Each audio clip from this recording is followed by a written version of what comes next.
Oi, seu Ananias. Oi. Tudo bom? Tudo bem. Será que o senhor podia me dar uma forcinha aqui, seu Ananias? Claro que sim. O que eu posso te ajudar? Bom, é o seguinte. Eu precisava de medalhas como essas aqui, ó. Só que eu precisava de muitas, porque é para premiar todos os vencedores das Olimpíadas que a gente está organizando lá no colégio. Sim. Tem muita gente participando em muitas categorias. Será que dava pra gente fazer? Bom, essa aqui é uma medalha que tem um desenho esculpido em alto relevo, bastante complexo. Entalhar essas medalhas uma a uma ia dar muito trabalho. Ah, claro. Eu duvido que fossem ficar todas iguaizinhas, né? Seria uma loucura. Justamente por isso que eu vim falar com o senhor, seu Ananias. Será que não tem um outro jeito da gente fazer? Bom, ficaria mais fácil e prático se a gente utilizasse um molde. Assim a gente poderia cunhar a quantidade que você precisa e ficariam todas iguaizinhas. Mas é claro, né, seu Ananias? Como é que eu não pensei nisso antes? Mas e o molde? Como é que a gente ia fazer? Bom, o molde para cunhar essas medalhas aqui pode ser feito por eletroerosão. Preste atenção, porque este é o assunto da nossa teleaula de hoje. Na teleaula de hoje, você vai conhecer um método de usinagem muito utilizado, a eletroerosão. Vai aprender os princípios do processo e vai ver o que é eletroerosão por penetração e eletroerosão a fio. E ainda vai conhecer qual é o melhor material para se produzir um eletrodo capaz de usinar moldes ou peças no formato desejado.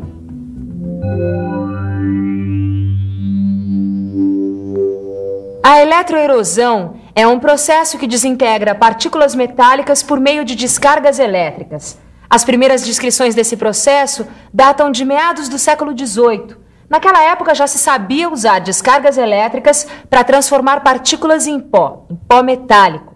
Mas esse processo só passou a ser usado na indústria há cerca de 60 anos. A eletroerosão foi usada, primeiro, para a recuperação de peças com ferramentas quebradas em seu interior, como brocas, machos e alargadores, por exemplo. Teve grande desenvolvimento durante a Segunda Guerra Mundial. Havia necessidade de acelerar a produção industrial num quadro de escassez de mão de obra. Isso impulsionou a pesquisa de novas tecnologias. O objetivo era aumentar a produção com o mínimo de desperdício. Foi o início da era da eletroerosão. A eletroerosão é um processo de usinagem que vem ganhando espaço ultimamente. Indiretamente, ela está ligada a objetos do nosso dia a dia. Esta medalha aqui, por exemplo, ela é uma peça única que foi feita num molde. Olha só esse molde aqui. Ela encaixa direitinho, dá uma olhada. Viu só? Funciona mais ou menos como uma forma de bolo. É o mesmo princípio. Esses moldes, que funcionam como uma forma, podem ser feitos através da eletroerosão. Através da eletroerosão, a gente pode reproduzir centenas e centenas de cópias da peça que a gente quiser. Caio, dá uma olhada nesse xadrez. Como é que serão feitas essas peças tão perfeitas? Não sei não. Usinar uma peça como essa é difícil. A fresadora até que faz essa usinagem, Tito, mas você já imaginou o trabalhão que daria e o tempo que não ia levar? Para chegar a essa superfície assim, com alta qualidade de definição, sem distorção e sem nenhuma alteração visual? É só usando um molde, né? Mas aí o problema ia ser outro, Tito. Como a gente ia conseguir um molde para peças de geometria tão complicada? Eu acho que a solução está na eletroerosão. É isso mesmo. Primeiro é preciso fazer os moldes das peças do xadrez. O melhor processo para isso é a eletroerosão. Foi feito um molde para cada peça, das mais simples às mais complicadas. Repare só nesse molde. Por eletroerosão, dá para fazer esse molde em uma só fase de operação. Na verdade, esse jogo de xadrez é uma obra de arte da eletroerosão e mostra bem os recursos desse processo. Afinal, seu Ananias, o que é essa eletroerosão? Bom, a eletroerosão é um processo bastante complexo e grande parte dele a gente não vê. Primeira condição. Para que ocorra a eletroerosão, é necessário que tanto a peça que vai ser usinada quanto a ferramenta que vai ser usada sejam bons condutores de eletricidade. Isso porque a eletroerosão se baseia na remoção de material por descargas elétricas. Bom, isso é lógico, né, seu Ananias? Como é que a gente ia querer uma descarga elétrica se os dois materiais não fossem bons condutores de eletricidade? Isso. Bom, daí nós temos dois tipos de eletroerosão. Uma que utiliza um fio de latão ionizado, condutor de corrente elétrica que produz descargas elétricas responsáveis pela erosão do material. E por isso mesmo chama-se eletroerosão a fio. E o outro tipo mais comum, que é a eletroerosão por penetração. No caso da eletroerosão por penetração, a ferramenta que produz a erosão, ou seja, que faz o desbaste da superfície usinada, é o eletrodo. O eletrodo deve ter o mesmo desenho da peça que se deseja fabricar. A peça e o eletrodo são mergulhados num recipiente que contém um líquido isolante. É um líquido não condutor de eletricidade, chamado dielétrico. Bom, aqui na minha oficina eu tenho dois tipos de dielétricos, o óleo mineral e o querosene. E qual dos dois é o melhor, hein, seu Ananias? Bom, aí depende, né? O querosene é mais perigoso porque é inflamável, né? Requer cuidados especiais. Ele exala um cheiro muito forte, polui e até faz mal para a saúde. Bom, mas vamos voltar para o esquema da eletroerosão. Para entender melhor, você vai ter que colocar a sua imaginação para funcionar, porque tem muitas coisas que a gente não percebe apenas olhando. Tanto o material a ser usinado quanto o eletrodo são ligados através de cabos a uma fonte de corrente contínua, CC. O eletrodo tem polaridade positiva e o material tem polaridade negativa. Por último, os cabos são conectados a um interruptor que aciona e desliga o fornecimento de energia elétrica para o sistema. Ao ser ligado o interruptor, forma-se uma tensão elétrica entre o eletrodo e o material.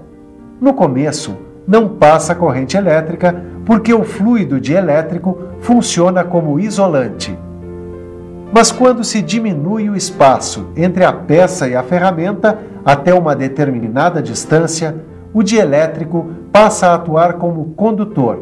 Daí se forma uma espécie de ponte de íons entre os dois. Como assim uma ponte de íons? Você não sabe o que são íons? Bom, isso eu já aprendi. Íons são aquelas partículas carregadas eletricamente.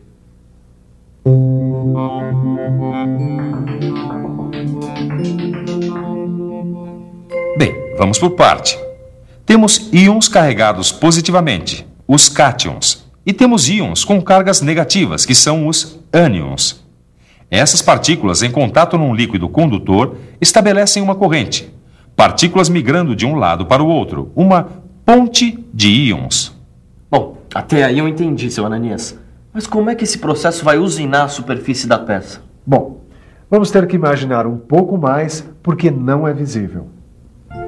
Bem, depois que a peça e o eletrodo se aproximam até uma distância onde se forma a ponte de íons, produz-se uma centelha que aquece a superfície do material dentro do campo de descarga, fundindo aquela região da peça. Dependendo da intensidade da corrente aplicada, a temperatura ali pode variar de 2.500 a 50.000 graus Celsius. O processo de erosão ocorre simultaneamente na peça e no eletrodo. Com ajustes convenientes da máquina, é possível controlar essa erosão, de modo a obter até 99,5% de erosão na peça e apenas 0,5% no eletrodo. Com a erosão, o material vai ficar com o formato do eletrodo.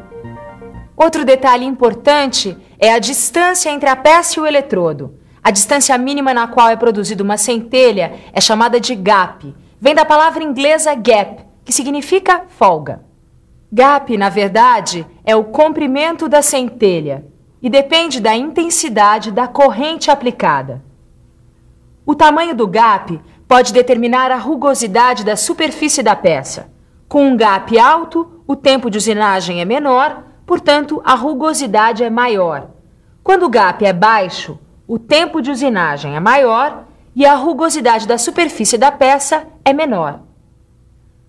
As partículas fundidas são desintegradas na forma de minúsculas esferas removidas do local. O líquido dielétrico ajuda nessa limpeza. Na região usinada fica uma pequena cratera. O eletrodo se afasta e é interrompido o fluxo da corrente. O ciclo recomeça com a reaproximação do eletrodo até a distância chamada gap, provocando nova descarga. Descargas sucessivas vão acontecendo ao longo de toda a superfície do eletrodo, até se obter na peça o perfil desejado. No final, teremos uma matriz, que é uma cópia fiel do eletrodo, só que invertida. A frequência das descargas pode alcançar até 200 mil ciclos por segundo. Quer dizer, em 1 segundo, acontece 200 mil vezes esse processo que a gente acabou de ver. É incrível, não é? Em princípio, todo material condutor de eletricidade pode ser usado como eletrodo. Mas nem todos valem a pena, viu? A gente precisa lembrar que a resistência mecânica do material tem que ser levada em consideração. O melhor são aqueles materiais que têm um ponto de fusão elevado e são bons condutores de eletricidade. O cobre, por exemplo, Caio, ele deve funcionar bem. Existem eletrodos metálicos, como os de cobre, e os não metálicos, como os de grafite.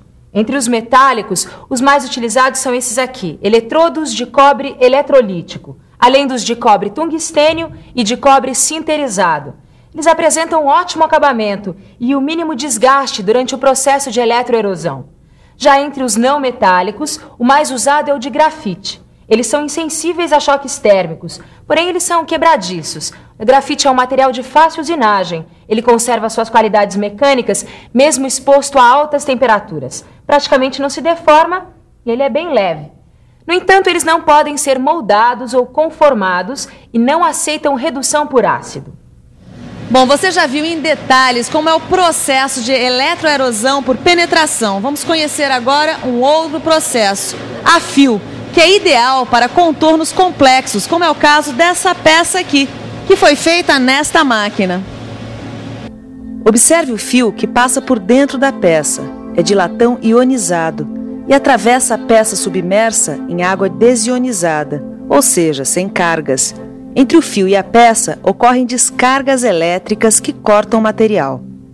Vamos conversar agora com um técnico, o Sérgio, para explicar para a gente como se programa uma máquina a fio. Por favor.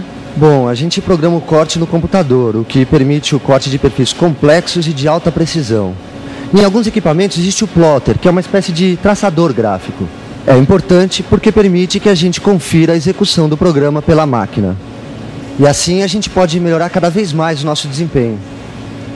É isso aí. A utilidade do processo de eletroerosão a fio é muito grande. Por exemplo, se o perfil que desejamos é passante, então se faz a fio. Através desse processo é possível confeccionar ferramentas de corte, dobra ou repuxo, como por exemplo placas de guia, porta-punções e matrizes. Quer dizer então que a eletroerosão é o melhor processo para eu produzir em série as medalhas que eu preciso. Mas que tipo de eletroerosão? Bom, pelo que eu aprendi hoje é de penetração. Tá no caminho certo. Quer dizer então que eu vou ter que fazer um eletrodo com o desenho daquela figura que eu quero cunhar. Daí a partir desse eletrodo eu vou produzir um molde. E com esse molde eu posso colocar numa prensa e sair produzindo as medalhas em série. E você, concorda que esse processo é o melhor para produzir as medalhas da Olimpíada? Então, vamos para a revisão. E atenção, se liga aí que é hora da revisão. Na teleaula de hoje, você aprendeu o que é eletroerosão e sua utilização na indústria moderna. Você ficou sabendo que a eletroerosão é um fenômeno em grande parte invisível, que se baseia na remoção de material fundido a partir de descargas elétricas que produzem temperaturas elevadíssimas.